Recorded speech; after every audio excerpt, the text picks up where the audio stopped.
నిర్ణయం తీసుకోండి. ఈ ప్రభుత్వం మీది, మీకోసమే పనిచేస్తుంది.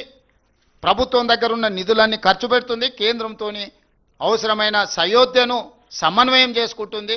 కానప్పుడు కేంద్ర ప్రభుత్వం మీద కొట్లాడడానికి ఈ ప్రభుత్వానికి ఎలాంటి బేసిజాలు లేవు.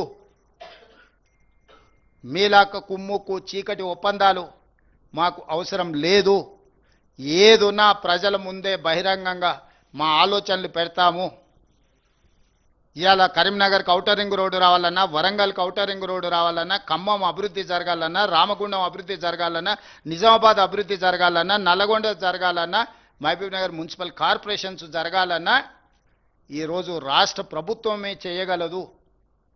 సంపూర్ణంగా మా ప్రభుత్వానికి సహకరించండి, మమ్మల్ని ఆశీర్వదించండి. ఈ ప్రభుత్వమే ఇంకా 3 సంవత్సరాలు ఉంటుంది. ఆ తర్వాత ఇంకొక 5 సంవత్సరాలు మేమే అధికారంలోకి వస్తాము. 94 నుంచి 2004 వరకు టీడీపీకి అధికారం ఇచ్చారు. 2004 నుంచి 2014 2 సార్లు కాంగ్రెస్కి ఇచ్చారు. 2014 నుంచి 2024 టీఆర్ఎస్కు 2 సార్లు అధికారం ఇచ్చారు. 2024 నుంచి 2034 వరకు తిరిగి ఇందిరమ్మ రాజ్యాన్ని ప్రజలు ఆశీర్వదించబోతున్నారు. కాబట్టి చిన్న చిన్న భావోద్వేగాలతో ఆలోచన చేసి ఇతరులకు ఓటు వేయకండి. దానివల్ల ప్రయోజనం ఉండదు. ఈ ప్రభుత్వాన్ని ఆశీర్వదించండి. అభివృద్ధి చేసే బాధ్యత నేను తీసుకుంటా. ముఖ్యమంత్రినే కాదు, మున్సిపల్ మంత్రిని కూడా నేనే. కాబట్టి ఈచ్ మున్సిపాలిటీకి ఒక కాంప్రహెన్సివ్ మాస్టర్ ప్లాన్ తయారు చేస్తా. ఈచ్ మున్సిపల్ కార్పొరేషన్కి ఒక కాంప్రహెన్సివ్ మాస్టర్ ప్లాన్ చేస్తాను. నేనే స్వయంగా పర్యవేక్షించి మీ ప్రాంతాన్ని అభివృద్ధి చేస్తా. మీ నీటి సమస్యను, మీ మురుగునీటి సమస్యను, మీ కరెంటు సమస్యను, మీ రోడ్ల సమస్యను వీటన్నిటిని పరిష్కరిస్తా. మీకు సంక్షేమాన్ని అమలు చేస్తా. మీకు ఇందిరమ్మ ఇండ్లు మంజూరు చేస్తా. ఇవన్నీ చేసే బాధ్యత నేనే తీసుకుంటా. ముఖ్యమంత్రిగా, మున్సిపల్ మంత్రిగా తెలంగాణ ప్రజల్ని నిండు మనసుతో ఆశీర్వదించాల్సిందిగా కోరుకుంటూ మీ అందరి దగ్గర సెలవు తీసుకుంటున్నా. ఉన్నట్టే ఉన్నది సురేష్, నువ్వేం టెన్షన్ తీసుకోకు. ఈ దేశానికి ప్రధానమంత్రి బడాబాయ్, ప్రతి ముఖ్యమంత్రి ఆయన చోటాబాయ్. మీరే లే మనం ప్రోటోకాల్స్. నువ్వు జర్నలిస్ట్వి, నిన్ను ఏడ కల్పించినా పలకరిస్తా. ఎందుకు పలకరియను? నువ్వు టీ న్యూస్ ప్రతినిధి అయినా నీ ఫేస్లో కేసీఆర్ను చూడను కదా, జర్నలిస్టునే చూస్తా కదా. సేమ్ ప్రధానమంత్రి కూడా, మోడీ గారు ప్రధానమంత్రి కాబట్టి అతను బడాబాయ్ అందరు ముఖ్యమంత్రులకు. బిగ్ బ్రదర్ అంటారు ఇంగ్లీష్లో. ఇక నాకు వచ్చిన భాషలో హిందీలో చెప్పిన. మీ సార్ అంత ఇంగ్లీష్ నాకు రాదు.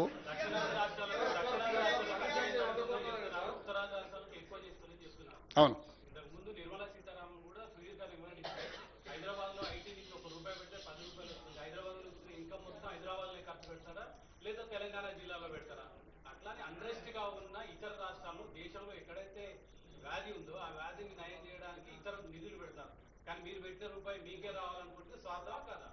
ఇప్పుడు స్వార్థం అనే దాంట్లో కూడా ఒక విచక్షణ ఉంది.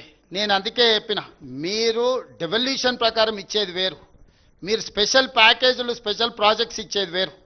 రేపు రీజనల్ రింగ్ రోడ్ ఇస్తే ఇంకా ఆదాయం పెరుగుతుంది, మెట్రో రైలు ఇస్తే ఇంకా ఆదాయం పెరుగుతుంది, ఇంకా మనకు వరంగల్, ఆదిలాబాద్ ఎయిర్పోర్ట్లు ఇస్తే ఇంకా ఆదాయం పెరుగుతుంది. కేంద్రానికి తిరిగి పన్నులు చెల్లిస్తాం కదా. ఇండస్ట్రియల్ పార్కులు ఇస్తే, సెమీ కండక్టర్ తెలంగాణకి ఇస్తే కేంద్రానికి ఆదాయం పెరుగుతుంది కదా. అక్కడెందుకు వివక్ష చూపిస్తుండ్రు? Yes, I do agree. కానీ క్రమశిక్షణ పాటించిన రాష్ట్రాలను మీరు శిక్షించకూడదు. ఫ్యామిలీ ప్లానింగ్ అనేది కేంద్ర ప్రభుత్వం యొక్క విధానం. దాన్ని మనం క్రమశిక్షణతో అమలు చేసినందుకు మమ్మల్ని శిక్షించకూడదు. అందుకే నీతి ఆయోగ్ మీటింగ్లో నేనేం చెప్పిన, సుప్రీంకోర్టు ఏం అబ్జర్వేషన్ ఇచ్చింది? 50% మెరిట్, 50% డిజబిలిటీ. 50% డిజబిలిటీ మీద నిర్ణయించండి, 50% మెరిట్ మీద నిర్ణయించండి అని సుప్రీంకోర్టు జడ్జిమెంట్లు ఇస్తుందా? Including political reservation, including education reservation, including employment reservation. Same thing, క్రమశిక్షణతో నిధులను పన్నులు చెల్లిస్తున్న వాళ్ళకు 50% విధానం తీసుకోండి, డిజబిలిటీని 50% తీసుకోండి. మొత్తం డిజబిలిటీ తీసుకుంటే మరి క్రమశిక్షణతో నువ్వు శిక్షిస్తే మనం ఎందుకు ఉంటాం? వాళ్ళకు 3 అంతలు 200% 300% ఇస్తున్నావు. 42% గురించి ఆలోచన చేస్తున్నావు. ఇప్పుడు మున్సిపల్ ఎన్నికలు, ఇక తిట్లకు ప్రజలు ఆల్రెడీ సమాధానం చెప్పారు, సమాధి కట్టారు కదా. ఇక అట్లేం లేదు, అందరూ అంతే. ఏ గల్లీకి ఆ గల్లీ నిర్ణయం అయింది. రాహుల్ ఇక రాహుల్ గంజాయి బ్యాచ్ గురించి నేను పెద్దగా ఆలోచన చేయను, వదిలేసాయి. నువ్వు కూడా వదిలేయి, నువ్వు కూడా ఆ ట్రాప్లో పడకు. మనం ఏదైనా మంచి మున్సిపల్లో ప్రజలకు మంచి చేసే దాని మీద తీసుకుందాం. ధన్యవాదాలు.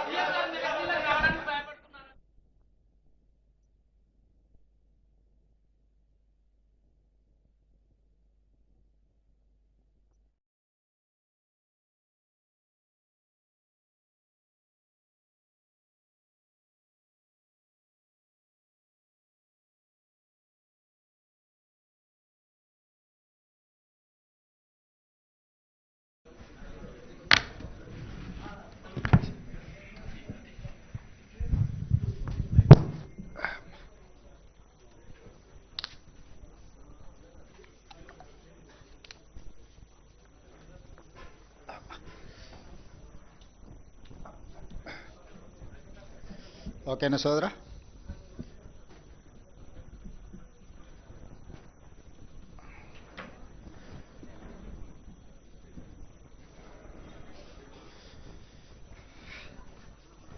మీడియా మిత్రులకు నమస్కారం. ఈ పత్రికా సమావేశం తెలంగాణ రాష్ట్రంలో జరుగుతున్న మున్సిపల్ ఎన్నికలకు సందర్భంగా 116 మున్సిపాలిటీలు,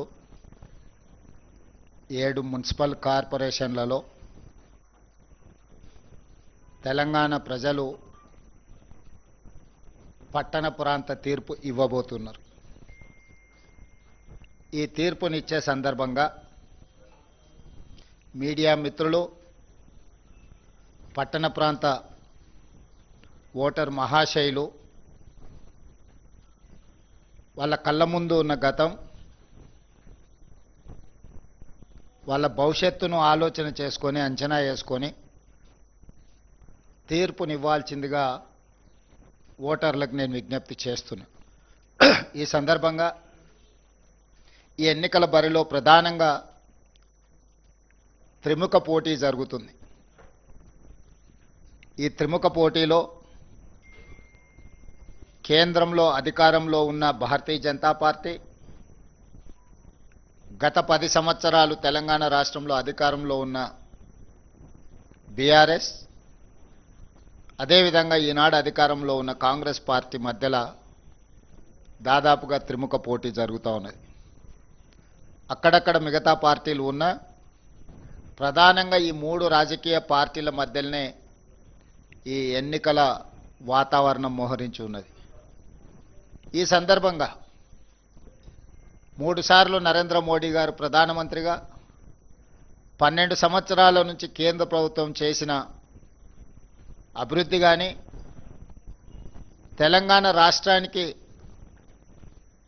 సంక్షేమమైన అదనపు ప్రాజెక్టులు ఏమైనా మంజూరు చేసినరా ఈరోజు మనం మొట్టమొదట చర్చించుకుందాం. 2014 పార్లమెంట్ ఎన్నికల సందర్భంగా